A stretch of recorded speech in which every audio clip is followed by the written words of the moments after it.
back to my channel. In today's video I wanted to sort of draw upon some of your comments on my video about my reaction to Melanie Sykes coming out that she's autistic, and I wanted to draw upon some of your comments and my thoughts about what you said in your comments, and also I also want to tell you about my reactions to the Christine McGuinness documentary, which was on BBC, and I watched it on BBC iPlayer the other day, called My Family and Autism, about Christine McGuinness's. It's primarily about Christine McGuinness's children, because she's got two twins, and 8-year-old twins, I think, and a 5-year-old daughter who are all autistic. And it primarily focuses on her sort of family, and also you go out and see some other autistic people in a community, like at a school, at a secondary school, a mainstream secondary school. You see a boy and a girl, an autistic boy and girl at a mainstream secondary school, and they also visit a supported living accommodation, a supported living setup where they meet a young man and woman, autistic women, and finally at the end it's revealed Christine McGuinness is autistic as well. But I wanted to just talk about my reactions to that documentary. So I think I'll start with the documentary because that's most pressing, really. So My Family and Autism. So I watched it the other day. It's obviously, it shows Christine McGuinness and Paddy McGuinness's very, how can I put it?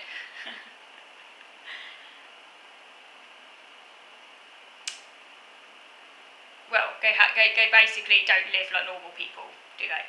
But that's kind of expected, in a mansion, basically.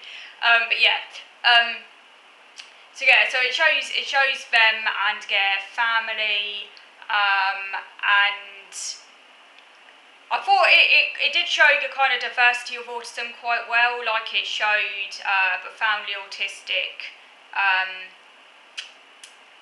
boy, young man he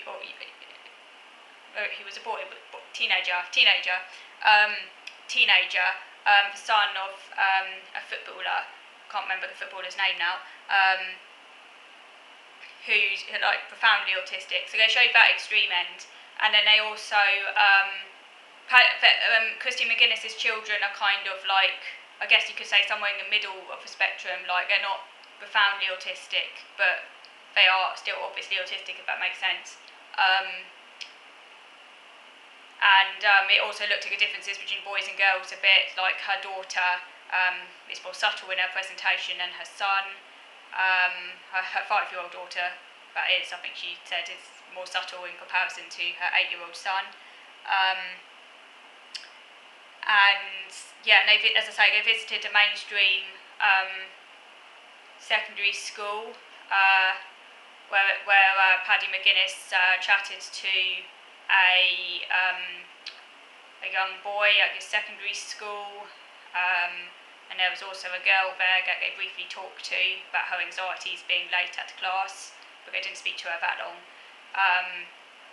So that was quite interesting, seeing the different, profiles. But it was quite brief, that though. It would have been more interesting if I spent longer with other autistic people, because I felt that most of the documentary was Paddy waffling on about his own experiences, but it seemed to be more about how he himself reacted to his kid's diagnosis.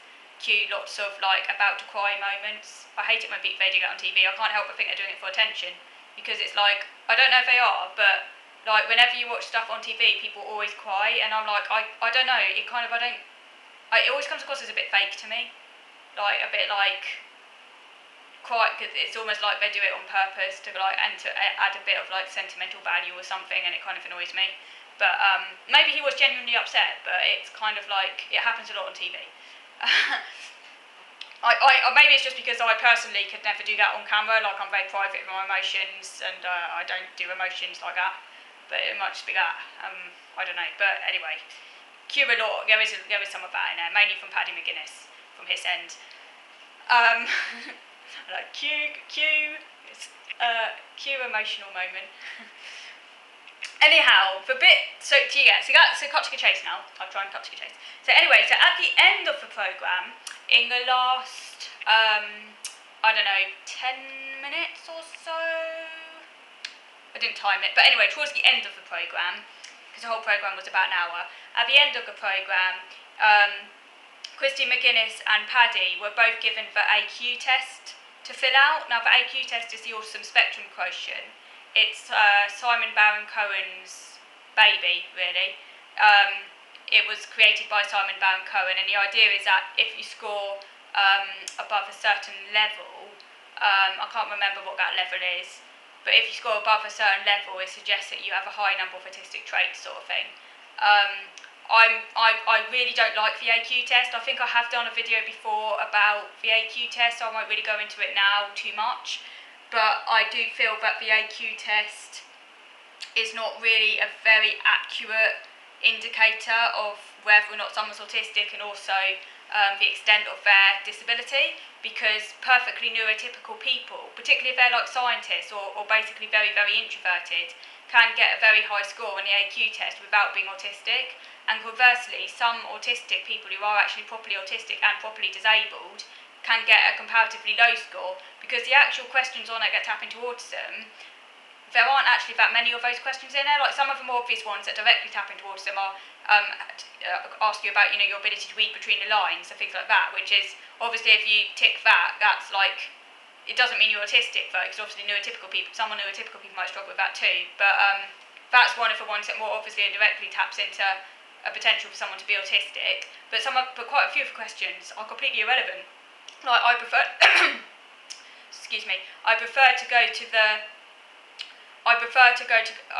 to a museum than the theatre, for example. Obviously, that question, if you put museum, then that presumably gives you an autism score.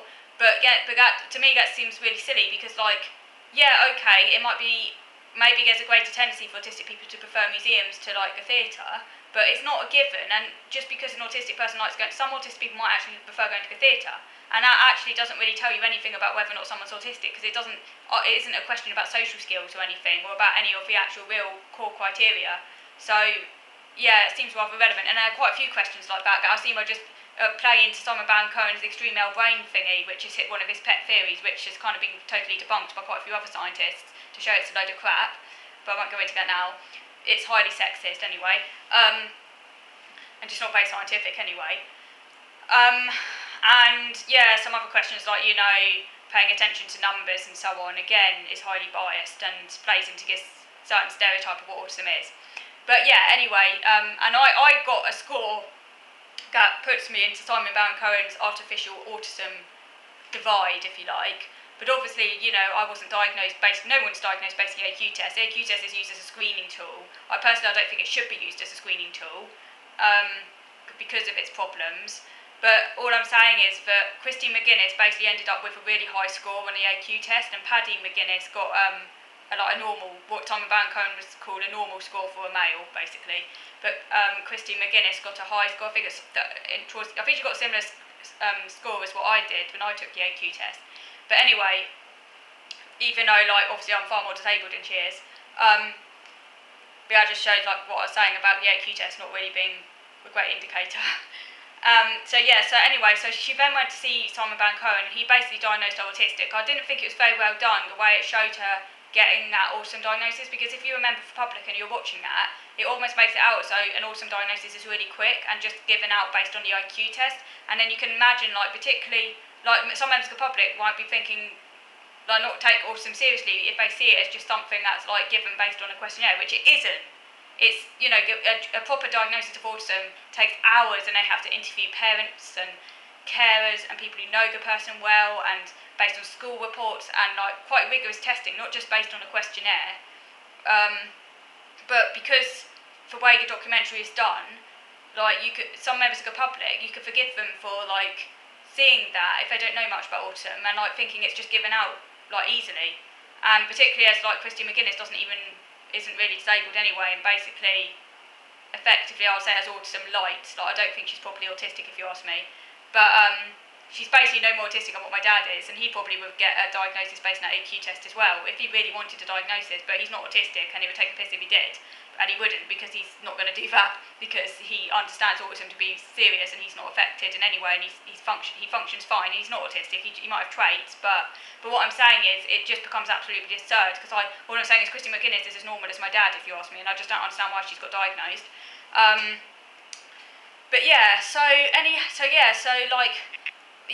was a little bit like, yeah, anyway, so it's like and then she was saying like how during her 20s or something, because he asked her a few questions, and she said how during her 20s she was basically a loner, and I think she said she spent 8 years or something hardly seeing anyone apart from her husband, and I'm like thinking, well, okay, there's loner and there's loner, but you can still manage a relationship, and she's happily married. That obviously requires social skills, and also, basically, I don't know quite what she meant as a loner, because for those 8 years she was still doing her modelling and other stuff. Like, she was still going and doing her modelling, her social autism, basically all the stuff that she had to do to be in the public eye. So she wasn't a loner, like a proper hermit type loner, if you know what I mean. She clearly could still go out and about and like do stuff. So I guess it all depends what you mean by loner, but that's not quite my definition of a loner. Like I say, many people are loners, and a bit socially, it doesn't make them autistic necessarily. She talked about leaving school quite young. I think she said she had an eating problem which was related to her sensory issues connected to food and stuff, taste and texture, which obviously for some autistic people that's going to be a real problem. I'm lucky I don't have that particular issue, because I actually love food. I have other sensory issues that are really bad, but thankfully I don't touch food. So I'm lucky. Well, food happens to be my interest, so I'm actually a sensory seeker when it comes to food. So I'm the opposite. But yeah, again, I was also thinking, well, lots of people have those issues, and again, it doesn't make them autistic unless it's like a real problem. And I'm like looking at her life as a whole, all the things she's achieved, and like all her the fact that she's married to this extremely wealthy celebrity, like she's bagged a celebrity basically. I mean, to be able to do that requires some social skill. I mean, not any old person can do that basically, and to be a model and to be like that means like you've got to be pretty able and functioning to be able to do that. And okay, although she might have some traits, and obviously she's got autistic children, and I'm not denying she's got traits, and I also think it is highly likely that the autism came from her and has been passed down from her. That may well be the case, and if you look further back in her family tree, there are probably other more clinical autism cases, even if it's like removed by generation or something. But I just don't really, I personally think that she's not enough to be clinically autistic, and I do feel that nowadays they're giving the autism label out too freely, and they're ignoring the clinically significant impairment criterion. It's not enough. It should never be enough just to have traits. And she did say herself in the programme, she said when she was questioning whether or not she wanted to get diagnosed, she said, I mean, I'm doing okay, I think she said. I can't remember exactly how she put it. She said, I would only get diagnosis really, she said, to help my children, she said, because I haven't told them they're autistic yet, and when the time comes, if I can say mummy's autistic too, and look, she's doing fine, she's got a job, she's got a relationship, it kind of like will make her kids maybe feel better about their diagnosis. And I was like thinking, that is no reason to get a diagnosis. That should never be a reason to get a diagnosis. Getting a diagnosis of autism should only be given, it should only be done if a person actually is really seriously affected, like they're actually really struggling to essentially access life. Like, you know, they might need state support, or they might literally need accommodations at work, or real significant stuff, not just because you need to tell your children to make them feel better. That should not be a reason why someone gets diagnosed. And and that just really annoyed me. So that was my reaction to that. Okay, so moving on to video number 2 now.